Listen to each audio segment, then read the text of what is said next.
Hello! Hello, it's Michael and Ellie, and we are here with a very special project for this summer.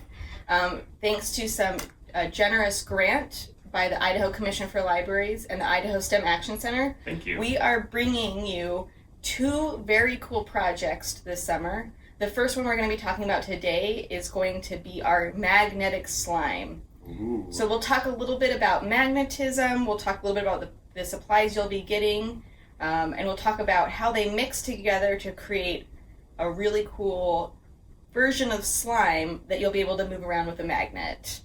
All right, so we've got all our materials laid out here and we're ready to get started.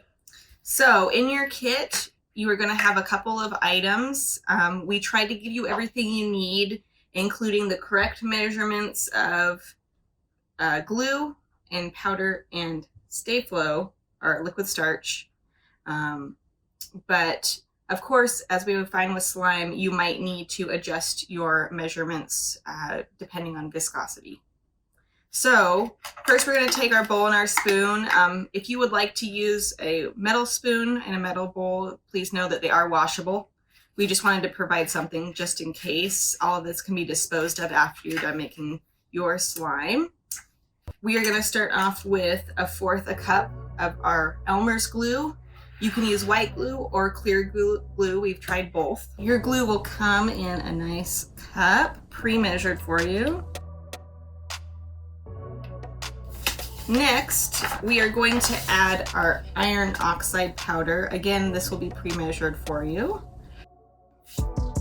So after we've added our glue and our powder, now the mixing begins.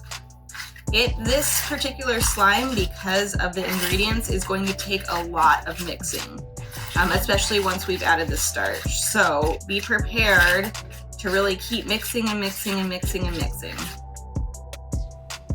So our iron filings here will be our magnetic conductor. That's what's going to give our slime its lifelike magnetism.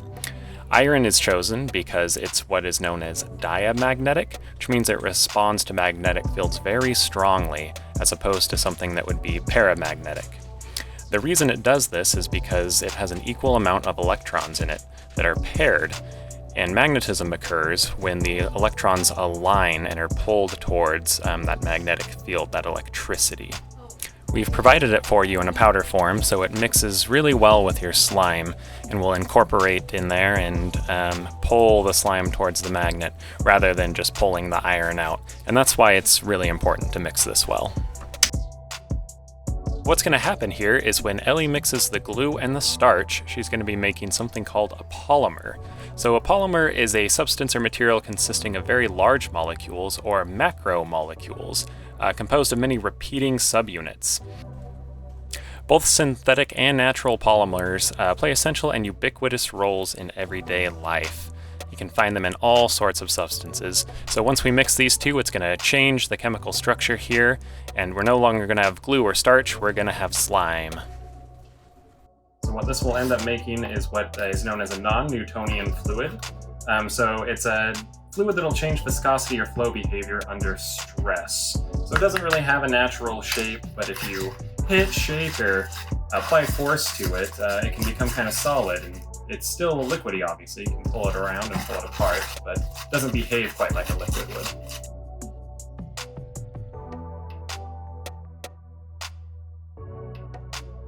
So at this point, when you make slime, you might be aware that at some point you're going to start switching from stirring with a spoon to smooshing with your hands. If it's still a little bit too sticky, switch back to using your spoon and just keep stirring.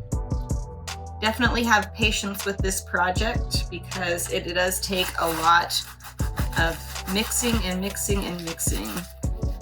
Haven't gotten your slime to quite the right consistency yet, you may want to hold off on exposing it to a magnet. It could pull some of your iron oxide out. It's okay to get messy with this project, but unlike other slime, make sure you wash your hands before touching your face or eating, because it does have the iron oxide in it. We don't want to consume that. Ellie's got our slime all mixed up here. You can see it oozing all over our table. We had to add a little bit more starch as our activator here and there just to get the consistency right. So if you run out of starch in your kit, if you find it's just not flowing right, there's some items around the house you can use as an activator. Ellie, what would those be? You can find an activator in any kind of laundry detergent, so Tide, laundry detergent. Contact lens solution is also an activator. Another activator that is very common in every household and you only need a little bit of is baking powder or baking soda. That'll kind of help with the stickiness if you're finding that it's not really leaving your hands clean or the table when you play with it. So slime is supposed to be sticky, so you want it to still be able to flow, but you also want to be able to pull it away from your hands and the table without it leaving a bunch of trace. I will continue to work our slime. This slime is probably going to take a lot longer to mix than any other slime if you've made it before because of the iron powder. So be prepared to really knead and work your slime for a good 15 to 20 minutes. Once you have slime, you should be able to grab it with your magnet. You can kind of let it creep up and move around. Oh. You can let your magnet sink in and then go hunting for it. One thing to be aware of is that if you're noticing that your magnet is, when you've put it in your glue, is starting to bubble, that means that you might not have mixed well enough yet because the magnet is pulling your iron powder out of your glue. Wow, that was a lot of fun. Yeah, so we've made some magnetic slime. You've got your magnet and hopefully you've got some good goo to play around with. You should be able to move your slime around with your magnet once it has a good grip and just have some fun. Go. Yeah, so we've learned all about fluids, non-Newtonian fluids. Yep. We've learned all about activators, polymers, all kinds of fun stuff to explain why slime is the way it is. Again, just a big thank you to the generous organizations that contributed to this grant, the Idaho Commission for Libraries and the Idaho STEM Action Center. They are also going to be funding another cool project that you guys will see in July.